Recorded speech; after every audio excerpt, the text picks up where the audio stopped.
오늘은 요한복음 16장 22절부터 24절까지 우리 22절 읽겠습니다. 시작. 지금은 너희가 근심하나 내가 다시 너희를 보리니 너희 마음이 기쁠 것이요 너희 기쁨을 빼앗을 자가 없으리라. 그날에는 너희가 아무것도 내게 묻지 아니하리라. 내가 진실로 진실로 너희에게 이르노니 너희가 무엇이든지 아버지께 구하는 것을 내 이름으로 주시리라.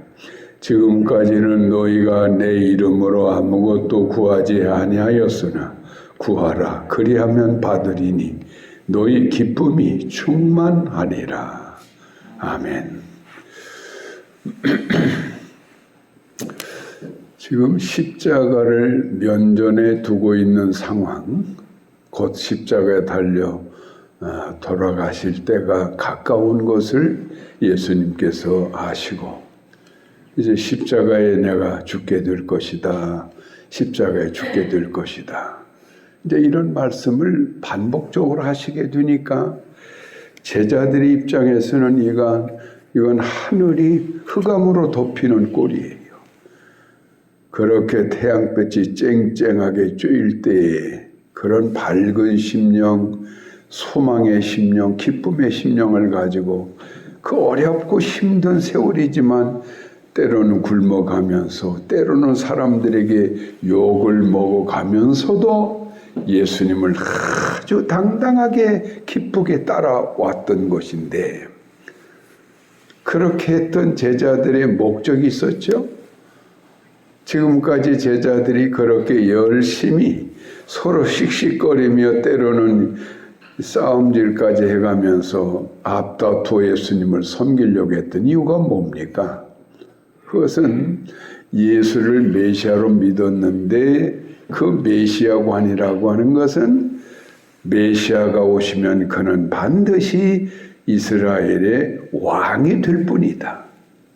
그리고 다윗이 그 시대에 그 모든 주변 국가를 전부 점령을 해가지고 큰 이스라엘의 나라를 이루어서 태평성대를 그렇게 누리게 함으로 백성들도 굶주리는 자가 하나도 없이 평안하게 살 수 있었고 왕은 왕대로 그 부귀와 영광을 누렸고 왕의 밑에 있는 신하들 특히 그들은 정말 명예로운 그런 길을 걸어갔었던 이게 바로 다윗 시대의 태평 시대라 이 말이죠. 그런데 메시아가 오시게 되면 바로 다윗의 시대가 회복이 되어진다라고 하는 걸 그들은 믿고 있었고 기대하고 있었던 게 유대인들이죠. 예수님의 12 제자들도 다 유대인 출신들 아닙니까? 그러니까 어린 날부터 그런 교육을 받아왔고 그런 기대감에 부풀어 있었던 사람들인데 예수님이 어느 날 나타나셔서 눈먼 소경의 눈을 뜨게 하죠. 그 당시 천병이라 여겨졌던 그 많은 문둥병자들의 병을 손을 대서 고쳐주시죠. 태어날 때부터 소아마비로 일어날 수 없는 이 운명적인 환자를 말씀 한마디로 일으켜 세워서 뛰어다니게 만들어 버리시죠. 그 작은 오병이요 떡 이 도시락 하나를 가지고 5,000명 여자아이 할머니 할아버지 10,000명이 넘는 사람을 배부르게 먹이는 기적을 행하시고 심지어 파도가 풍랑의 노도를 칠 때 놀라서 죽어갈 염려에 있던 제자들 곁으로 예수님이 바다 위를 걸어오셨습니다.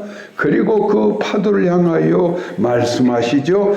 파도야 잠잠하라. 그랬더니 파도마저도 잠잠해지더라 이 말이에요. 더 놀라운 것은 죽었던 나사로를 나흘이나 지나서 다 썩은 부패의 몸이 되었던 나사로를 살려내셨는데 온전한 몸으로 살아났더라 이 말이죠. 죽었던 나이로 회당장의 딸을 또 달리다 꿈해서 살려내시더라 이 말이죠. 이 정도의 신비한 기적과 능력을 행하시는 분이라면 이분이 바로 메시아가 아니고 누구겠느냐 이 말이죠. 그래서 이 제자들의 가슴은 그야말로 기쁨으로 뛰고 뛰었어요. 이야, 그 많은 사람들 중에서 하필이면 어부 출신인 아무것도 자격이 없는 우리 같은 것들을 이렇게 예수님이 제자로 세우셔서 그분의 이 은혜의 길을 같이 걸었게 되는 게 이게 얼마나 복된 일이냐. 이제 이 잠깐의 고생이 끝나고 예수님이 이 땅에 왕이 되시게 되면 나도 정말 저 예루살렘의 헤로드 왕궁에 어느 한 자리를 나도 차지할 거 아니겠는가.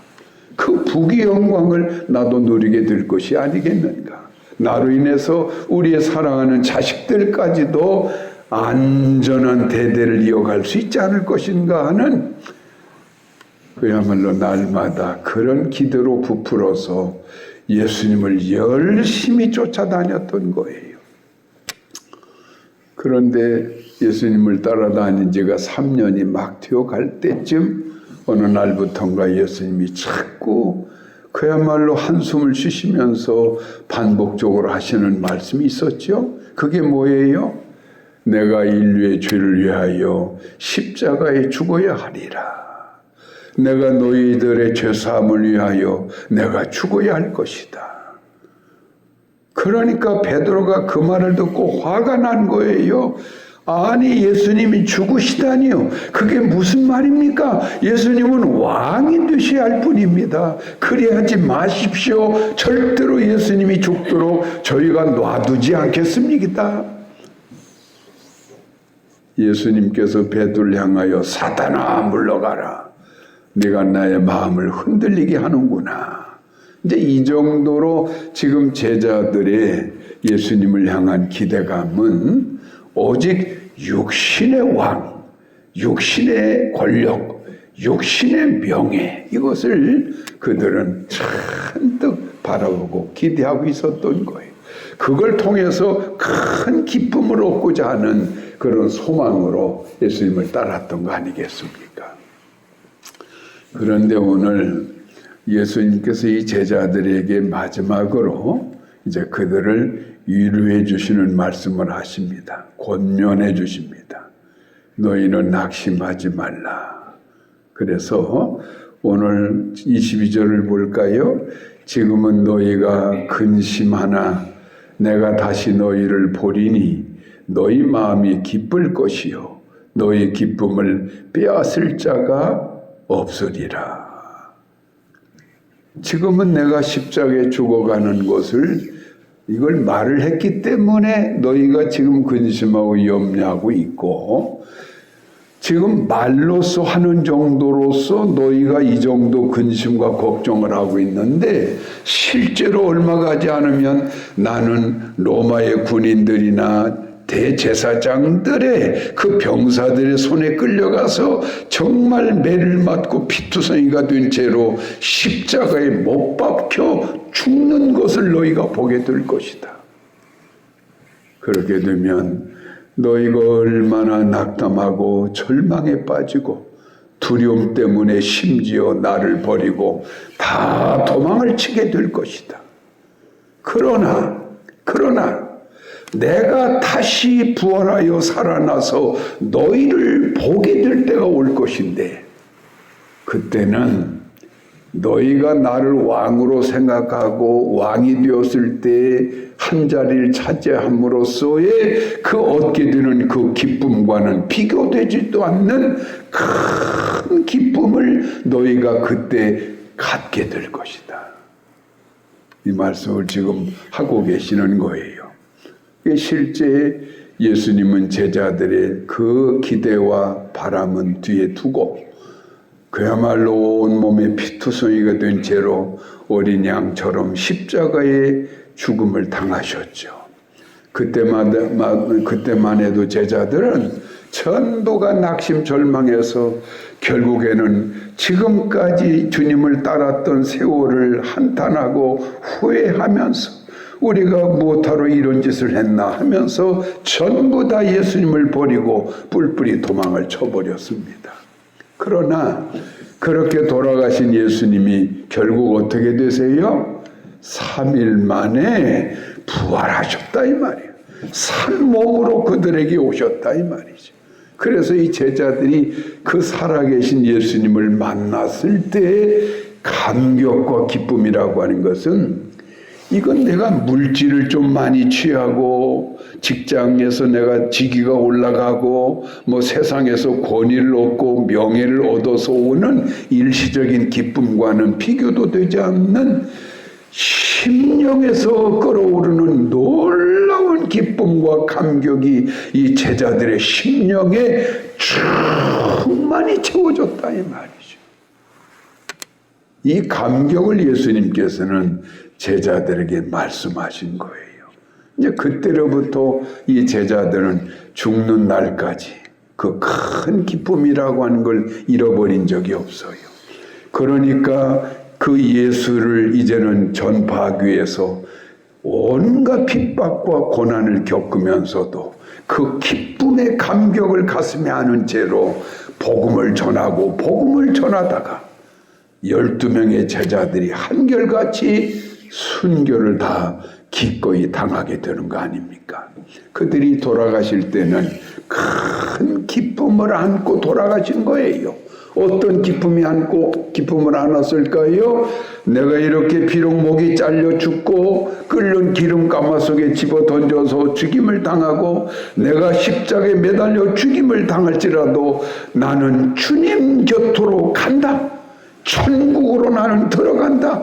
영원한 나라의 생명의 면류관을 나는 받게 된다라고 하는 이 확실한 믿음을 그들은 갖고 있었기 때문에 오히려 죽음이 훨씬 행복하고 기대되는 일이 되었다는 이야기죠.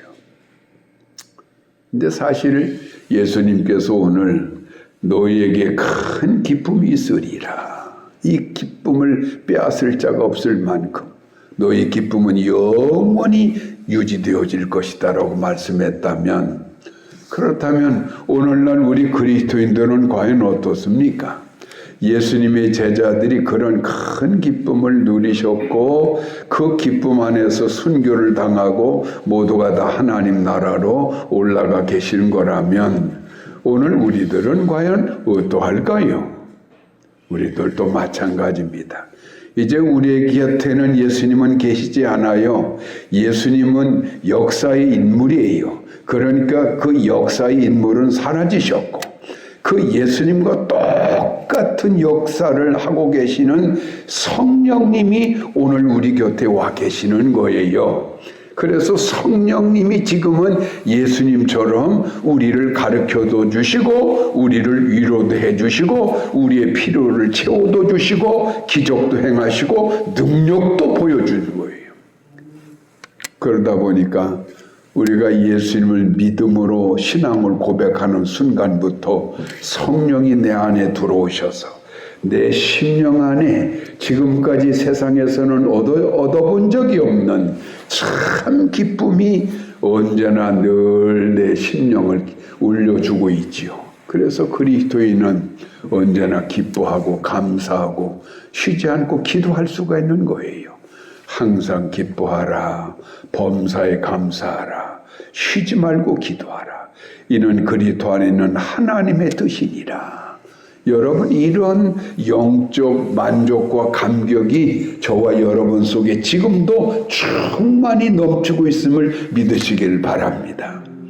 제가 젊은 청년 시절에 예수님을 만나는 순간부터 오는 그 기쁨과 감격이라고 하는 건 어느 정도였느냐?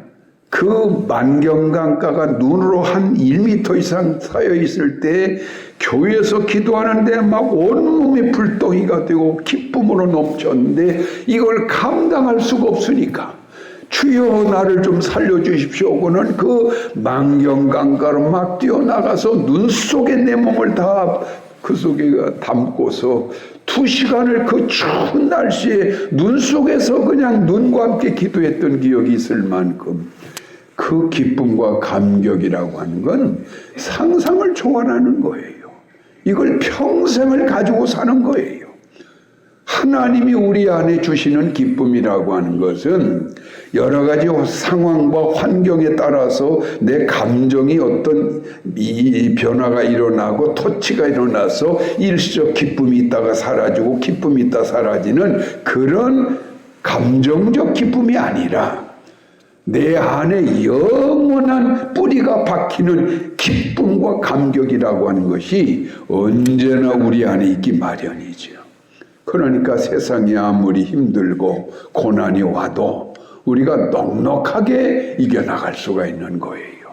오늘 이 기쁨을 우리 주님께서 성령을 통해서 오늘의 성도들에게도 주고 계심을 믿으시길 바랍니다. 우리는 늘 감사하고 기뻐할 자격이 있어요. 그런 기쁨을 가지고 살아가야 돼요.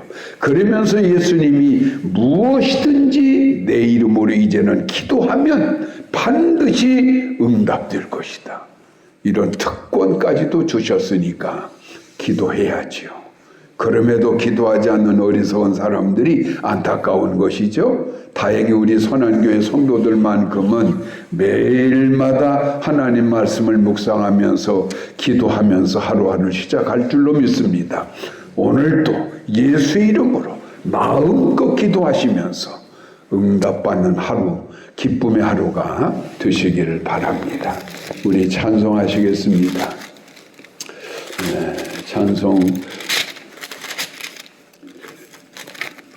257장 우리 찬송하시고 257장 마음에 가득한 의심을 깨치고 즐겁게 화평한 마음으로 찬송을 부르는 어린 양 예수의 그 피로 속죄함 얻었네. 속죄함 주 예수 내 죄를 속했네. 할렐루야 소리를 합하여 함께 찬송하세. 그 피로 속죄함 얻었네. 거룩한 천국에 올라간 후에도 넘치는 은혜의 찬송을 기쁘게 부르는 어린 양 예수의 그 피로 속죄함 얻었네. 속죄함 주 예수 내 죄를 속했네. 할렐루야 소리를 합하여 함께 찬송하세.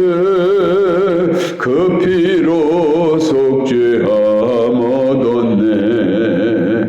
아멘. 기도하겠습니다. 우리로 하여금 막연히 주님을 믿고 따르라 하지 아니하시고 오늘 성령님을 통해서 우리의 심령을 다스려 주시고 위로해 주시고 세상으로 얻을 수 없는 큰 기쁨을 늘 충만히 누리며 살아가면서 우리 예수님에 대한 참 믿음을 가지고 매일마다 예수 이름으로 기도하게 하시고 그 응답을 누리게 하시고 세상으로 얻을 수 없는 영원한 기쁨 속에 살아가게 해주시니 감사를 드립니다. 오늘도 이 기쁨의 본질을 알고 있는 이 귀한 자녀들, 이른 새벽부터 주님 앞에 나와 기도하며 주님과 하나 되어 가기 원하고 있사오니 성령의 충만한 은혜로 저들을 붙잡아 주셔서 이 하루도 큰 기쁨의 승리의 길만을 걸어가도록 실족 없는 우리 온 성도들 되도록 붙잡아 주시고 아버지 영광 홀로 받아 주시옵소서. 예수님 이름으로 감사기도하옵나이다. 아멘.